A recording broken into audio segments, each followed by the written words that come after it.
Well, I lost track of what part of this is. But anyhow, we got points and condenser that finally showed up. Good Lord, it took long enough. And I am putting this saw back together. Today is Monday, June 18th, late in the evening. We're getting this little girl back together. Got the new points and condenser installed and gapped. Half spark, checked that. Brand new spark plug. NGK. Got the shroud, top shroud, side shroud. Starter assemblies in and it works. Just gotta tighten the nut down and everything. And yeah, she's going back together. I do have to remove the handle assembly again to put the stop switch in. I forgot that doesn't squeeze through there, so yeah, I gotta take that off. And for the life of me, I can't remember where that goes, so oh well. Anyway. Oh, excuse me. Well, gonna keep getting this thing back together, and we'll bring you guys back when I get more done. See ya! Well, it's starting to look like a chainsaw again. Got the pull starter hooked up. Well, actually, we'll just start with this side. So the shrouds are on, air filter's installed, tightened down. There's a brand new old stock air filter. And she's getting heavy, I'll say that.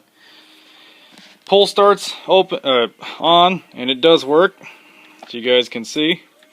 Recoil does work. It's a little sticky right now. You gotta kind of pull them over. Oh goodness, she's got some weight to her. Anyway, you gotta pull it over a little bit more than that. Get some more tension. It's still, everything's kind of got to reseat and break in. It's got paint on it. It's got to wear through all that. So it's a little sticky, but looking good. I'm getting excited to be able to start this old girl. I will not be starting it until it is completely together, mainly because I'm going to let this paint cure up as long as possible. I may just force myself to wait to start it until the bar and chain are here. I'm looking into actually going to a different bar because that McCullough bar that I had, the mount is just way too big. So I found a 60-inch Canon bar that's 404. Unfortunately, does not have a helper handle on the end, but if I find the right helper handle, I can always drill holes and put one on. So make it look a little more original. So it's always possible. But anyhow, guys, she's looking sharp, pretty dang shiny, and almost there. Oh, maybe tomorrow evening or the next day, I don't know. But I'm pretty happy with it. So, alright guys, well, last part of this video will be the finished product. I gotta put that shroud together. I gotta get the stop switch hooked up. I might just go ahead and order a new one. And then I gotta hook up the gear and everything. And get the handle polished up. Went ahead and bought some polish. Mother's Best aluminum polish. So we'll scrub this up real good, see if we can get it shiny. Get that installed. Cut some new rubber for the anti-vibration. And then get her back together. And then in a few weeks probably finally put some gas in it. Of course, I mean, by the time I get this video up, it's going to be a couple weeks, so it'll work out for you guys anyway. So anyway, June 18th, catching up to you, saying we got a Homelite 990 that's almost ready, and we got another project saw that you guys are going to like a lot. So we'll catch you on that one. See ya. June 20th, 2018, Wednesday evening, just before 9 o'clock. And we have another chainsaw that's been restored. Homelite 990G, big chainsaw rebuild. Well, it's been fun. That's all I can say. Pretty darn happy with it. Unfortunately, it's dark. It's 9 o'clock. Pretty light out for being 9 o'clock in the evening though, but just got the saw done. Anyway, had to pull the rear handle back off so I could put the stop switch in. And the cool thing is, stop switch is in. Now whether it's going to work or not, I don't know. I never did get a chance to see if it did work. And if it doesn't work, it is going to kind of suck a little bit because that handle is not exactly fun to pull off and put on. I may break down and reroute this down and around. That way it just makes this easier to pull out. But for now, and then we'll see if it works or if it shocks me and gives me a heart attack.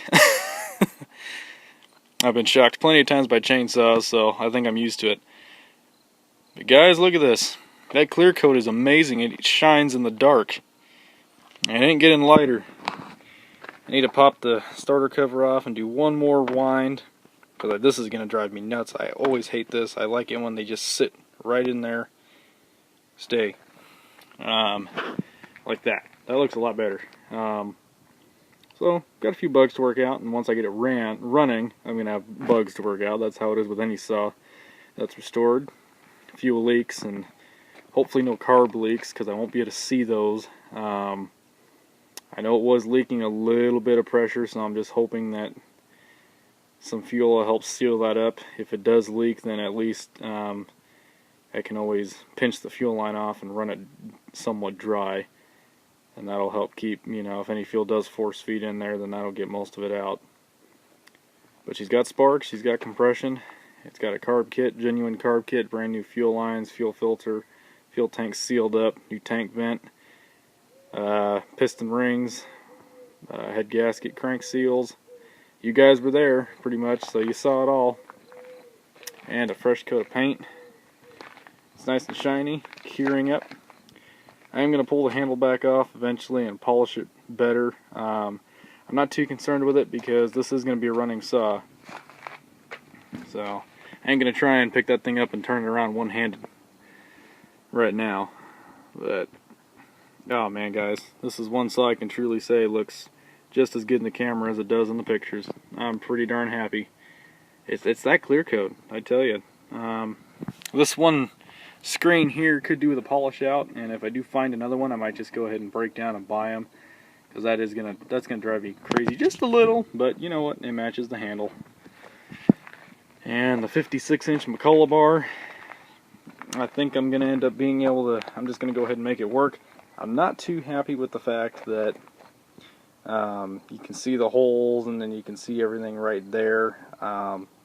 These were originally made for the big two-man saws, so I still might change out this for a 60-inch cannon bar.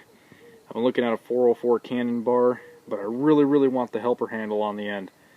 And the problem is that helper handle more than likely won't work with the cannon bar because it's got a removable tip on the end of the bar, and I don't know if I'm going to get to cut that bar out to mount this. Because this goes, right on the edge, and that's basically, it's a sprocket nose tip. So I may have to figure something else out. We'll see. I may be able to go deeper in. That does go a little ways in there, so maybe able to figure out something where I can just push it back a little bit further. And I don't know. But I really do want to stick with this bar, and I may end up doing that. The only thing is I'm having a hard time finding any half-inch pitch chain, and that's what I'm pretty sure that sprocket is. And it's going to take a lot of chain to get this thing, routed. Finding a 7/16 pitch sprocket is no fun task either. So hopefully this'll work. I'm being paged. Oh, never mind. But anyway, so alright.